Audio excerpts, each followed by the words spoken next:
Hi everyone, it's Shell from Scrap Secrets and welcome back to my channel. Today's video is part of the May Card Happen event from the Handmade Happiness Facebook group, and we are going to be creating a double layer shaker card. So there are a lot of techniques in this video and there's a couple things that I've never done before, so I just wanted to try it, wanted to do something a little bit different in this video. So we are using a floral stencil from the My Monthly Hero Arts kit from April, as well as these markers from Joann's. I picked up this pack from Joann's. They say that they're waterproof, so I wanted to test them out. And we are going to be tracing the stencil onto a piece of 4.5-inch square watercolor paper.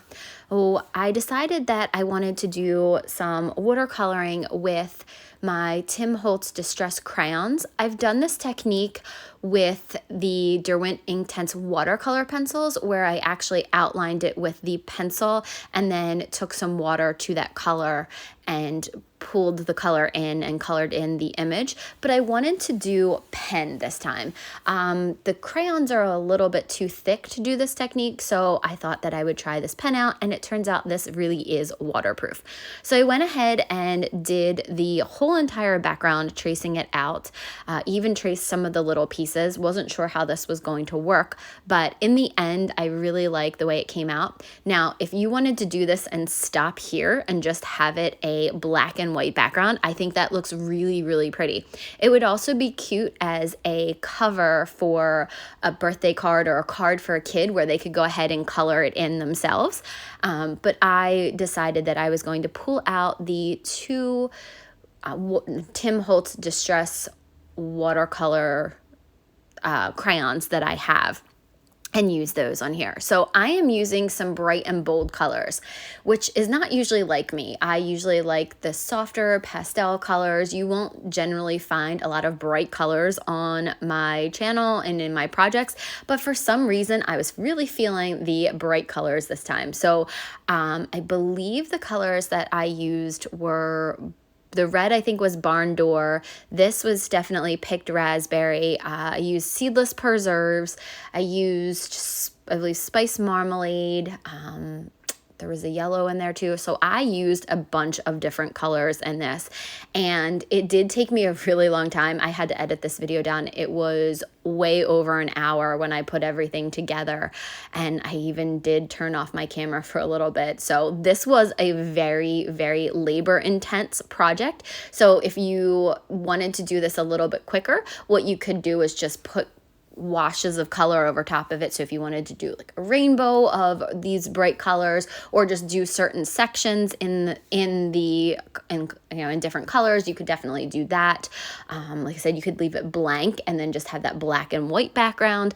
But again, something with this stencil called out to me for bright colors. So while you're watching me color these in, do some watercolor, I wanted to talk to you a little bit about the Handmade Happiness Facebook group. So we are a group of crafters that come together once a month that have a theme and then a technique. So the theme for this month is flowers, and the technique is to do a shaker card using either tulle or vellum. So I have some vellum somewhere and I can't seem to find where I put it. I definitely have a ton of tulle. So when my twin nieces, who are now 8, were really little, I think might have been their second Halloween, my sister and I made them little tulle skirts. They were Elmo and Cookie Monster. So I started making tulle skirts then. I made my oldest goddaughter, who's now 16, and I think she was probably 7 or 8. She and her friend wanted to be Batman and Robin, and we made them, my best friend and I made them the tulle skirts for that. So I was really into doing that for a while. So I bought a bunch of tulle, just like I buy a bunch of products for projects thinking I'm going to do this for a long time. And so I have a bunch of tulle that's lying around the house in one of my bins, and I thought, let's go ahead and use the tulle because that was one of the choices, and I couldn't find vellum, and I really didn't think I wanted to go out and buy more vellum, even though I probably should, because there's a lot of great techniques you can do with vellum. There's a lot of great techniques you can do with tulle as well. So like I said in the beginning of this video, this is going to be a double shaker card. And when I looked at this background, I thought it would be really neat to cut parts of it out. And I thought that's what I was going to do. I thought I was going to do a little bit of paper piecing and then or do different layers to it and then do a shaker on the very top of it. And then as I was going through, I decided that I was going to do something completely different and something that I've never seen anybody else do before. If you guys have seen anybody do a double-decker shaker card, let me know in the comment section. I just haven't seen anybody do it. I'm sure it's not a technique that I created. I'm not probably the first one to ever do it. I just haven't seen it on anybody's channel.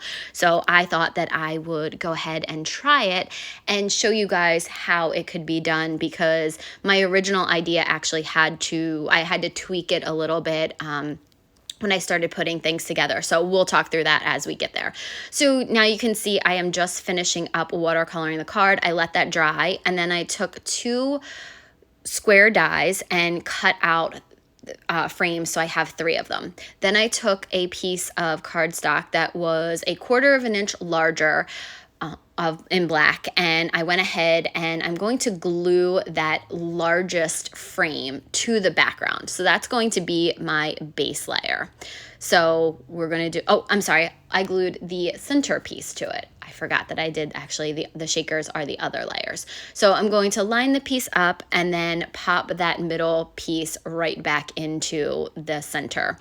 Needed to make sure that it all lined up properly, and then I was putting the square where it needed to go because I'm not always the best at lining things up. So the next thing that we're going to do is we're going to take the ATG and line the back of that second frame and put some tulle on it. I will cut it down. I will say that tulle is not super easy to cut with scissors. If you have ribbon scissors or something like that, you probably should use them because they're probably better for this. I just had these Tim Holtz scissors lying around, and I just always use whatever scissors I have in hand. So I'm just making sure that that I know which direction it's going in, and then we are going to go ahead and create the frame for this. So it's going to be sitting on top of the other layer. So we're just kind of creating a barrier. I'm going through and making sure that all of my edges line up so that the sequence pieces or the shaker mix does not fall out of the center. So when I do this, again, I line all of my sides up, making sure they all butt up against each other, and then I'm going to peel the backer layer off. If I was to do this over again, I would also run my anti-static tool in the insides of it because I think some of it does get stuck, more so on the last piece than on this piece. So I'm just adding some shaker pieces from a bunch of different shaker mixes that I have. The majority of them are from Sparkle Blends, which unfortunately is a company that no longer exists, but I have a ton of their products and I have them in all kinds of colors. I went through my mixes and just looked for some really, really bright, fun colors, and there are a bunch of different mixes that I just went ahead and put in there. So you can really put any type of sequins or shaker pieces that you want in here. I've even seen people use glitter. I wouldn't use glitter if you are using tulle though, because the glitter can probably get through some of the tulle. The tulle is not solid like it would be if you were using a piece of acetate or even vellum. So I'm going to go ahead and keep adding pieces in here. The shaker mixes do have a lot of shaped pieces in there. So like there's one that's called Grown Up Grape Juice. There are some grapes, clusters of grapes in that one. So I just made sure I picked that out. I made sure it was only ones that were just regular sequins, not anything. There's also one called Baby Shark, which I had that song in my head every time I use it, I get the song in my head. So I had that in my head for a little while. So once I felt like that was an appropriate number of shaker pieces in there, I went ahead and put the second layer on, and now we're going to get ready for the third. So we're going to go ahead and do the same exact thing that we did last time, put the ATG on the panel, and then we are going to put the tulle on top of it and then go ahead and cut that off. So once we were doing that, I was trying to figure out what to do.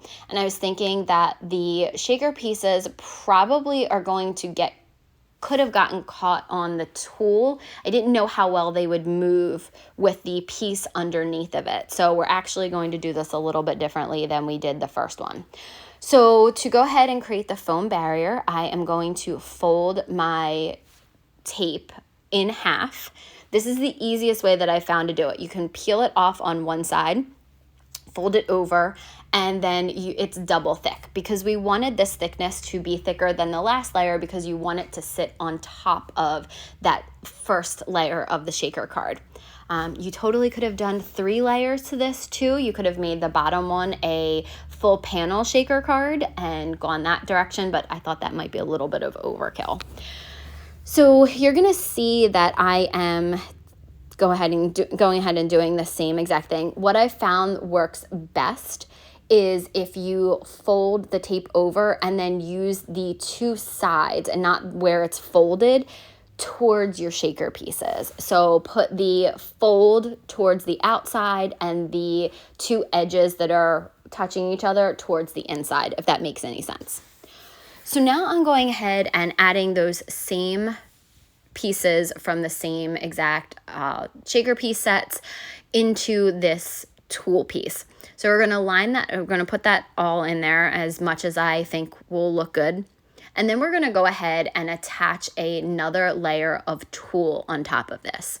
And I guess I really didn't have to do that because it was going to be shaking on tulle below, but it was also going to be shaking on paper and it wasn't exactly even. So I thought creating a pocket here would probably be the best way to make all of these shaker pieces shake. And again, if I had to do this all over again, I would have run my anti-static tool around the sides of this and the interior sides and just taken some of that stick away. I do think that some of the pieces did stick to the side. I kind of used my pokey tool and pulled them out.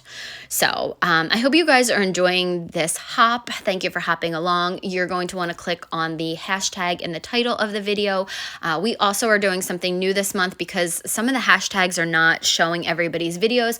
We are going to have a link to everyone's channels in the more information section. So make sure you check that out. If you can't find somebody's video, you can at least be linked to their channel, and it should be, if you're watching this within the first couple days, it should be one of the first videos on their channel. So making sure that all shakes and it's all well and good. Now I'm going to go back in with my Honeybee Bee Creative glue and add glue on top of the foam tape because I want to give it a little bit of wiggle room, but the tape has lost some of its stickiness because it has the tool on top of it. So this is just going to help it stick better. So I'm going to press it down for a couple of seconds because it is adhering to, there's glue, there's tape, and then there's also the tool. So there's a lot of stuff going on that has to adhere to the paper. So I put my, my stamping platform on top of it and let it dry for a little bit. And now we're putting it onto a 5-inch square card. So this is just some lime green cardstock. And that is the card for today. So this is the double shaker card. I hope that you guys enjoyed it. If you have any comments or questions, leave them below, and I'll see you again real soon for another video. Bye.